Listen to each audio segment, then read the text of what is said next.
not be on the opening day roster. And so the mechanics at this point are Aaron has an out in his contract tomorrow, at which point he can elect to become a free agent. We've obviously expressed to Aaron how much we appreciate him, what he's done this spring on the field, the teammate he's been, the professional he's been. We'd love to keep him in the organization if he was open to it, but he's earned that right to look for another major league opportunity. So, again, he has an out in his contract tomorrow, and it's up to him at this point whether or not he exercises that. But if he doesn't, we'd welcome the opportunity to have him stay in the organization.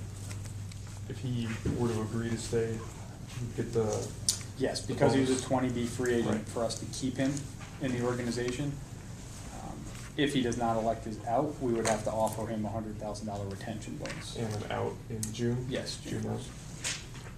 Now, if he elects his free agency, explores options, and then decides to re-sign back here, that retention bonus is no longer in effect.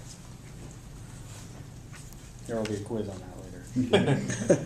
You just felt the arms you had in camp, you wanted to stick with those starters. Yeah, we worked through a number of options last night, or actually really over the course of the last few days, and then met as a group again this morning. And Aaron has pitched really well in camp, but as we looked at how we configure our rotation, we felt that at this point we'll likely go another direction. Now, a lot can change in the next 4, 5, 8 days, but we had a decision to make with Aaron, and we made it today.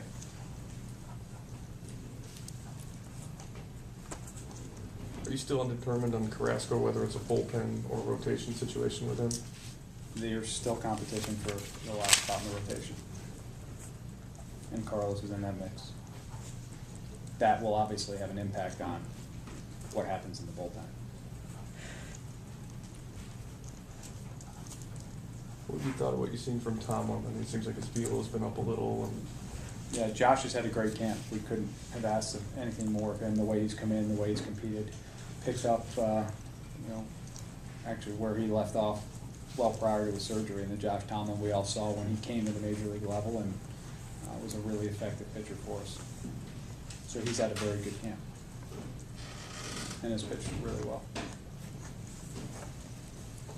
Will he be on any type of limit? I mean, I know he came back last year for a couple innings, but from coming off the Tommy John. Yeah, with Josh, we'll have to monitor his workload. We don't have a strict, hard and fast innings limit with him, but we will. We recognize he's coming off of surgery, and we want to make sure that we're cognizant of that and monitor his volume. So it's more us looking for signs of fatigue and managing his workload than any strict innings limit.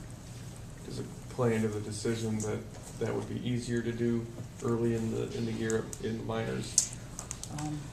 It's a consideration, but I'm not sure it will be determinative in how we make our decisions. But it's a consideration.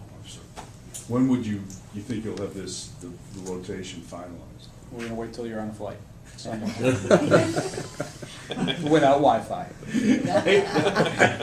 It saved me the last time. I know. Our preference is to make decisions as soon as we can, but we can't rush those decisions, and we want to make sure we make decisions that are in the best interest of the team and the organization, and sometimes more information is helpful. But all of us would like to have clarity and certainty. And we are very sensitive to the impact that has in guys in the clubhouse, and that's why we've tried to move forward a lot of the decisions that we've made over the last couple of days and not wait until the last day or two of camp.